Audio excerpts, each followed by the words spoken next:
Bonjour, vendredi 12 juillet 2024. Alors, un petit point de tendance des marchés sur le CAC, si vous voulez bien d'abord. Beaucoup d'attentes sur la France, mais bon, un marché qui dérive horizontalement conformément à ce que j'espérais dans mon scénario, en tout cas principal, puisque dans cette phase-là, j'ai vendu de la vol implicite à 22, 23, 24, et en ce moment, bah, je l'ai racheté à 11,5, 12, 13, et bah oui, quand on... C'est surtout là, hein, j'ai racheté les calls et puis bah, là, je peux racheter les puts. Donc le gain est évidemment substantiel. C'était pas du directionnel parce que j'envisageais pas que le marché puisse continuer de baisser sensiblement. Et je l'ai dit évidemment dans le trade du jour, dans notre service. C'est écrit, réécrit. J'en ai parlé également sur BFM Business. Donc, alors, après, il y avait d'autres scénarios possibles, hein, mais ça, c'était le principal. Vente de volatilité implicite. Si jamais le marché avait baissé, qu'est-ce qu'on aurait fait? On aurait eu tendance évidemment à appuyer sur le bouton vente sur les futurs avant de rentrer dans une zone de perte. Mais la zone de perte, quand vous avez vendu 200 points le call et 150 points le put et que vous avez vendu plus de call que de put, un tout petit peu plus, elle est loin, hein, la zone, hein. Donc de toute façon, une fois qu'on aurait cassé le dernier plus bas, on revend un petit peu. On a un biais à être poussé à la vente et à la hausse. Bon, le stop reverse, il est quand même maintenant assez éloigné. Peut-être qu'on pourrait l'envisager, vous voyez, autour de cette zone franchie, là, par exemple, 7975, 7980. Euh, et là, c'est pareil, comme j'avais vendu des calls 7006, 7005, plus les puts que j'avais encaissés, vous voyez, il y avait largement de quoi couvrir cette zone entre les 7007 et les 7009, 170. On a eu un biais acheteur, peut-être dans la zone haute, là, au-dessus des, des derniers plus hauts, avec au moins le franchissement des 7008, quoi.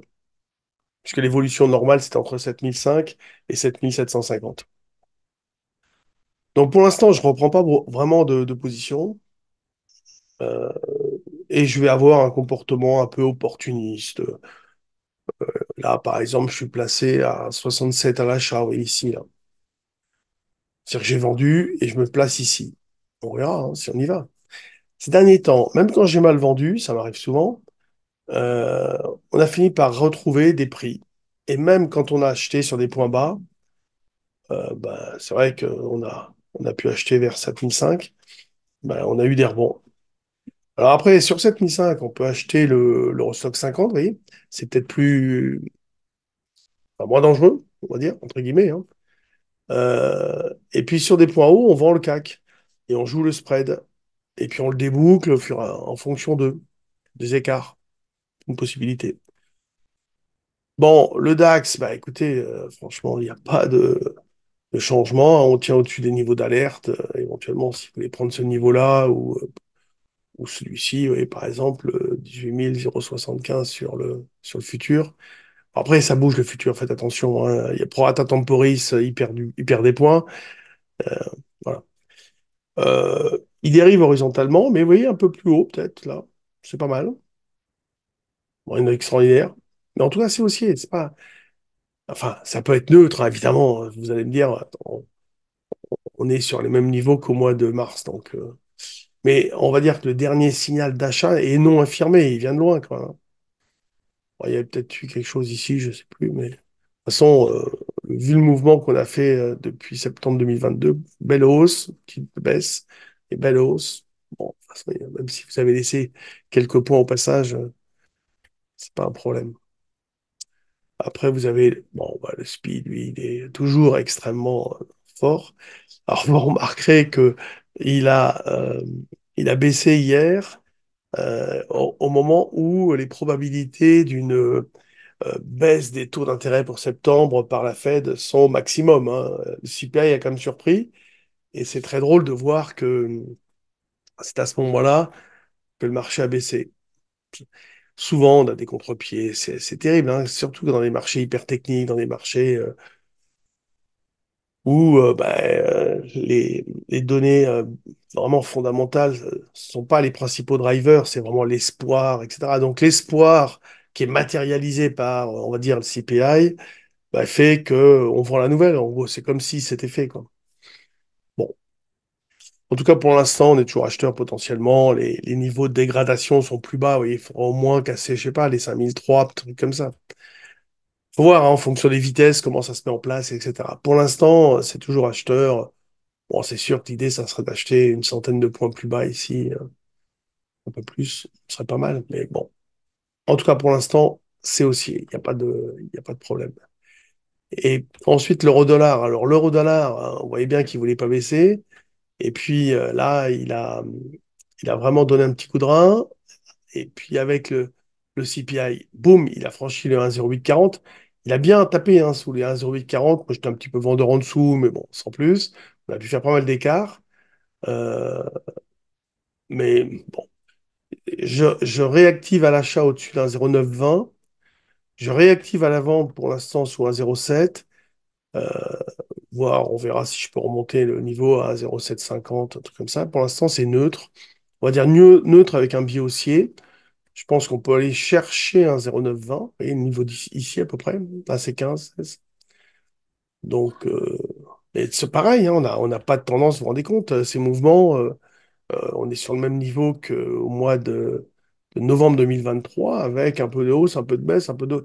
Il n'y a pas vraiment de tendance, comme on a connu à une époque, on avait des mouvements qui étaient beaucoup plus inscrits dans le temps.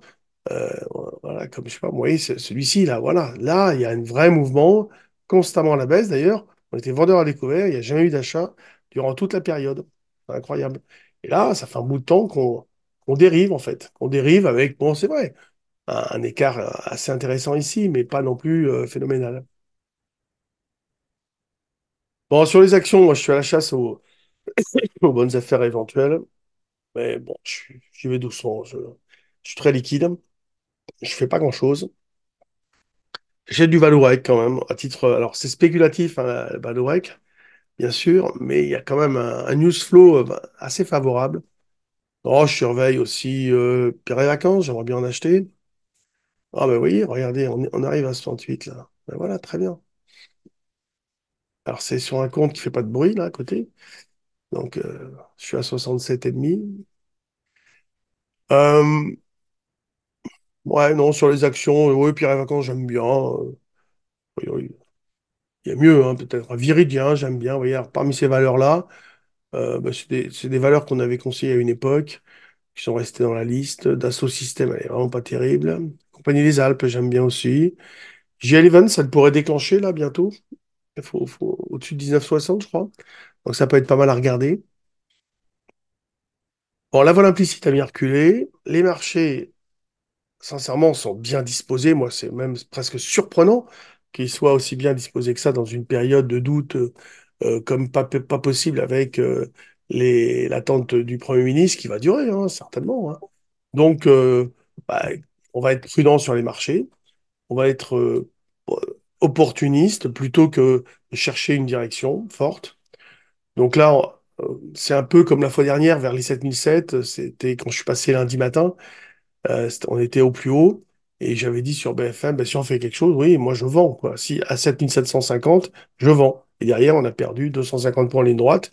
Là, c'est à partir de 7007, c'est pareil, hein, j'ai vendu parce que je vends pas tout au plus haut. Hein. J'ai pas dit que j'avais vendu uniquement à 7753, par exemple. Hein. Non, j'ai vendu entre 7000, je sais plus, 680. Bah, c'est pareil, on vend, on rachète un peu, on vend, on rachète, on essaie de faire des trucs.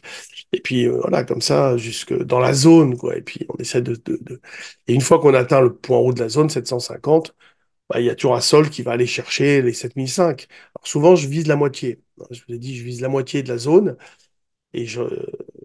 Mais là, comme c'est le sens prioritaire est toujours vendeur, je vais quand même garder quelque chose jusqu'à 7005. Voilà, vous savez tout. Bon, bah écoutez, bonne journée. Et puis, travaillez bien.